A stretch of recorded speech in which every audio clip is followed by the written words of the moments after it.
আসসালামু আলাইকুম, সবাইকে স্বাগত জানিয়ে আজকের এই টিউটোরিয়ালটি শুরু করছি। আশা করছি সকলেই অনেক বেশি ভালো আছেন। যে যেখান থেকে আমাদের এই ভিডিওটি দেখছেন সবাইকে স্বাগতম। তো আমরা এমএস ওয়ার্ডের আমরা যে কোর্সটা ওপেন করেছি সেটা হচ্ছে MS Word basic to advance লেভেলের আমরা যে ধরনের কাজ আছে সেগুলো নিয়ে আমরা কাজ করব। তো আজকে যে কাজ এর আগে আমরা যে কাজটা করেছি ফাইল এবং হোম মেনু নিয়ে একটা ভিডিও করেছিলাম। এরপরে আমরা ইনসার্ট মেনু নিয়ে আমরা কাজ করেছি। পর্যায়ক্রমে আজকে ডিজাইন নিয়ে কাজ করার কথা, কিন্তু আমরা ডিজাইন নিয়ে কাজ করব না। কারণ হচ্ছে ডিজাইনের আগে আমাদের সর্বপ্রথম দরকার হচ্ছে পেজ লেআউট। কারণ পেজ লেআউটে আমরা যদি যে কোনো একটা কাজ করলাম, করার পরে আমরা আউটপুট পেতে চাই, তাহলে প্রপার ওয়েতে আমাদের পেজ লেআউটের কাজগুলো আমরা জানতে হবে। কিভাবে আমরা একটা কাজ করার পরে আমরা আউটপুট করব, প্রিন্ট করব, সেটার জন্য আমাদের পেজ লেআউটের কাজটা জানা খুবই জরুরি।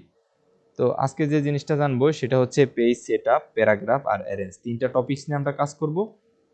প্রথমে দেখেন মার্জিন। এখানে অনেক ধরনের মার্জিন আছে, আপনারা চাইলে এখান থেকে যে কোনো ধরনের একটা মার্জিন ইউজ করতে পারেন, অথবা আপনারা যদি নিজেরা যদি চান টপ বটম, বটম উপরে হচ্ছে টপ, নিচের দিকে হচ্ছে বটম, লেফট এদিকে লেফট আর এদিকে রাইট, আপনারা কত ইঞ্চি এদিকে কমাবেন এটার আয়তন অনুপাত।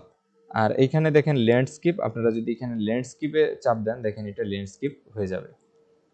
দেখেন এখানে আপনারা ল্যান্ডস্কেপ মোডে পেয়ে যাবেন, এটা ল্যান্ডস্কেপ হয়ে গেছে। হ্যাঁ, আমরা সেকেন্ড স্লাইডে আমরা ল্যান্ডস্কেপ মোড করে দিয়েছি, এটা হচ্ছে ল্যান্ডস্কেপ। তো এরপরে আমরা যদি চাই যে আমরা এটা আপাতত কেটে দিচ্ছি। এরপরে যদি চাই আমরা ওরিয়েন্টেশন আমরা দেখালাম প্রোটেক্ট মোড এবং ল্যান্ডস্কেপ মোড। তো এখন দেখাবো সাইজ দেখেন এখানে বাই ডিফল্ট অনেক ধরনের সাইজ দেওয়া আছে, আপনারা নিজেদের মতো কাস্টমাইজ করে সাইজ এখানে নিয়ে নেবেন। যেখানে দেখেন লিগাল আসলে সাধারণত ব্যবহার করা হয় কোনো দলিল প্রিন্ট করার জন্য, বড় কাগজ। এবং লেটার হচ্ছে A4 সাইজের থেকে একটু বড় আকারে। এক্সিকিউটিভ এটা ইউজ করা হয় বিভিন্ন ধরনের কাজে একটু বড় পেজে। এবং A3 A4 আমরা বেসিক্যালি সবসময় A4 সাইজের পেপারস নিয়ে আমরা কাজ করি। তো আমরা A4 সাইজটা এখানে রেখে দিলাম। রাখার পরে আমরা এখন যে কাজটা করব দেখেন এখানে পেজ সেটআপের এইখানে যদি চাপ দিই, দেওয়ার পরে দেখেন এরকম পেজ আসবে।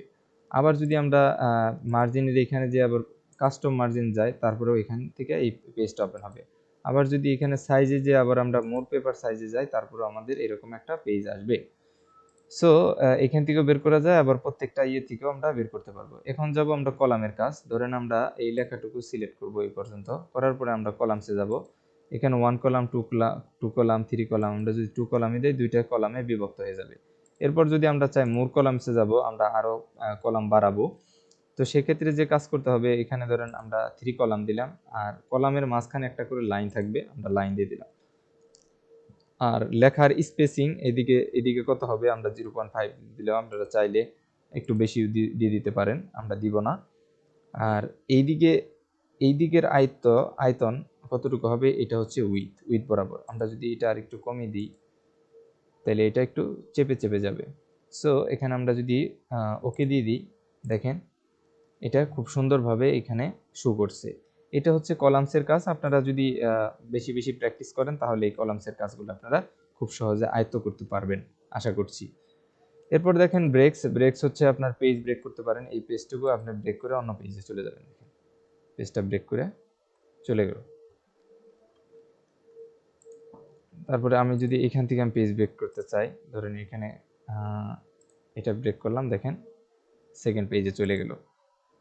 তারপরে যদি আমরা চাই কলাম ব্রেক করব, দেখেন অন্য পেজে চলে গেল। এরপরে আপনারা দেখেন অনেক ধরনের এখানে ব্রেক অপশন আছে, এখানে আপনারা চাইলে দেখে নিতে পারেন। যত বেশি প্র্যাকটিস করবেন তত বেশি শিখতে পারবেন। এখানে দেখেন লাইন নাম্বারিং,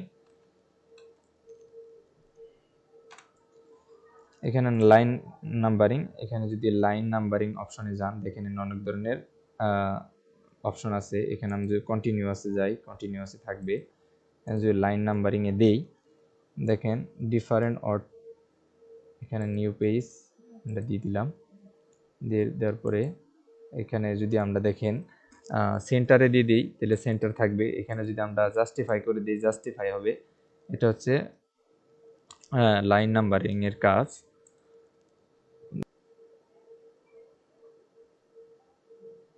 আমরা দেখাবো এটার উপরে কতটুকু আমরা স্পেস রাখবো, আবার এই প্যারার নিচে এই প্যারাটুকুর কতটুকু স্পেস, ধরেন এই প্যারার নিচে আমি কতটুকু স্পেস রাখবো সেটা দেখানোর জন্য দেখেন এখানে অটোর জায়গায় আমি যদি আস্তে আস্তে বাড়িয়ে দিই তত দেখেন এটা স্পেস আকারে চলে যাবে। আবার যদি আমরা চাই এখান থেকে আমরা কতটুকু স্পেস রাখবো, এখানে সিলেক্ট করার পরে আমরা এখানে যদি বাড়িয়ে দিই, সরি এটা হবে না, উপরেরটা হবে, এটা বাড়ালে দেখেন আস্তে আস্তে এটা নিচের দিকে চলে যাবে। এটা হচ্ছে স্পেসিং এর কাজ, আপনারা যত বেশি দেখে নেবেন তত বেশি আপনারা কাজ করতে পারবেন। তো আমরা এই লেখাটুকু কাজ করে ডিলিট দিয়ে দিচ্ছি।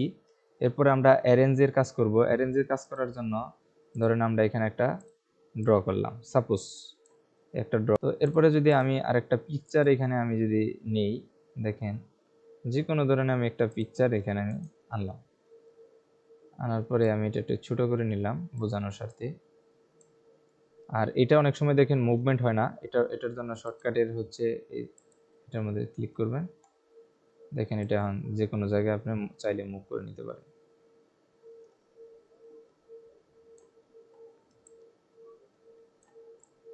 সাপোজ আমরা এখানে বসালাম। তো পেজ লেআউটে যাওয়ার পরে এখন দেখেন পজিশন আমরা আগেই শিখে নিলাম, এটা কোন পজিশনে বসবে। আমরা যদি চাই এখানে এই কর্নারে থাকবে, আমরা যদি চাই মিডলে থাকবে, এই কর্নারে দিতে পারবো, এখানে দিতে পারবো। সো এখানে দেখেন আর মোর লেআউট আছে, এখানে আপনারা দেখে নেবেন আপনারা কোথায় এটা বসাতে চান। এটা অনেকগুলো সেটিং দেওয়া আছে, এটা অ্যাডভান্স লেভেলের। তো আমরা এখানে দেখে নিলাম। আর রেপটেক্স এটা হচ্ছে আপনারা কিভাবে আপনারা একটা টেক্সট লিখবেন সেটার একটা ফরম্যাট দেওয়া আছে। এটা যদি চান এটা সিলেক্ট করার পরে ধরেন আপনারা এটা একটু লাইনটা বাঁকা করবেন, এরকম করতে পারেন। আবার যদি চান এটা এইভাবে করবেন, এরকম করতে পারেন। তো আরেকটা জিনিস সেটা হচ্ছে ব্রিং ফরওয়ার্ড, এটা যদি আমরা ক্লিক করি ফরওয়ার্ডে থাকবে, দেখেন এটা যদি আমরা এখানে এটার উপরে চলে যাবে, ফরওয়ার্ড হবে। আবার যদি এটা করি আমরা সেন্ড ব্যাকওয়ার্ডে দিই, দেখেন এটা নিচে চলে গেল। এটা হচ্ছে ফরওয়ার্ড ব্যাকওয়ার্ডের কাজ, আপনারা যত বেশি দেখবেন তত বেশি শিখতে পারবেন।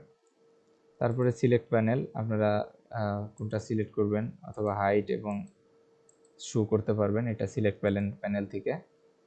আর তারপরে এখানে অ্যালাইনটা ঠিক করে নিতে পারেন, আপনারা চাইলে অ্যালাইন করতে পারেন। এখানে অনেক ধরনের অ্যালাইনের অপশনগুলো দেওয়া আছে, আপনারা চাইলে অ্যালাইনগুলো দেখে নিতে পারেন। তারপরে এটা সিলেক্ট করার পর রোটেট করতে পারবেন, অথবা আপনারা যদি চান এইখান থেকে এভাবে রোটেট করবেন তা আপনারা করতে পারেন, অথবা এইখান থেকে আপনারা দেখেন যে কোনো ধরনের রোটেট করতে পারবেন। আর এটা যদি চান এটা এই দুইটা সিলেক্ট করার পর আপনারা যদি গ্রুপে চাপ দেন এখানে গ্রুপ হয়ে যাবে, দেখেন এটা একটা ইমেজে কনভার্ট হয়ে গেল। আমরা চাইলে দুইটা পিকচার এখান থেকে নাড়াচাড়া করতে পারবো একত্রে, এটা হচ্ছে গ্রুপের কাজ। এই ছিল শর্টকাটে আপনাদের পেজ সেটআপ, প্যারাগ্রাফ আর অ্যারেঞ্জের কাজ আপনাদের দেখিয়ে দিলাম। এরপরে আপনাদের দেখাবো ডিজাইনের কাজ। তারপর পর্যায়ক্রমে আমরা এই এমএস ওয়ার্ডের বেসিক যে ইগুলো আছে, কাজগুলো আছে আপনাদের দেখানোর চেষ্টা করব। এরপরে আমরা যে ধরনের কাজ আমাদের দৈনন্দিন জীবনে দরকার পড়ে সেটা আমরা শিখব। এখন এগুলো শেখার কারণ হচ্ছে আপনারা যদি বেসিক লেভেলের কাজগুলো না জানেন তাহলে পরবর্তীতে আপনি অ্যাডভান্স লেভেলের কাজে যেতে পারবেন না। আশা করছি এই ভিডিও দেখে আপনাদের অনেক বেশি উপকার হয়েছে। সো আপনারা সবাই আমার চ্যানেলে সাবস্ক্রাইব করবেন এবং পাশে থাকা বেল আইকনটি চাপ দিয়ে রাখবেন যাতে আপনারা নতুন নতুন ভিডিও আসলে আপনারা দেখতে পারেন। আশা করছি আপনাদের এই ভিডিওটি অনেক বেশি ভালো লাগবে। ধন্যবাদ সবাইকে। আসসালামু আলাইকুম।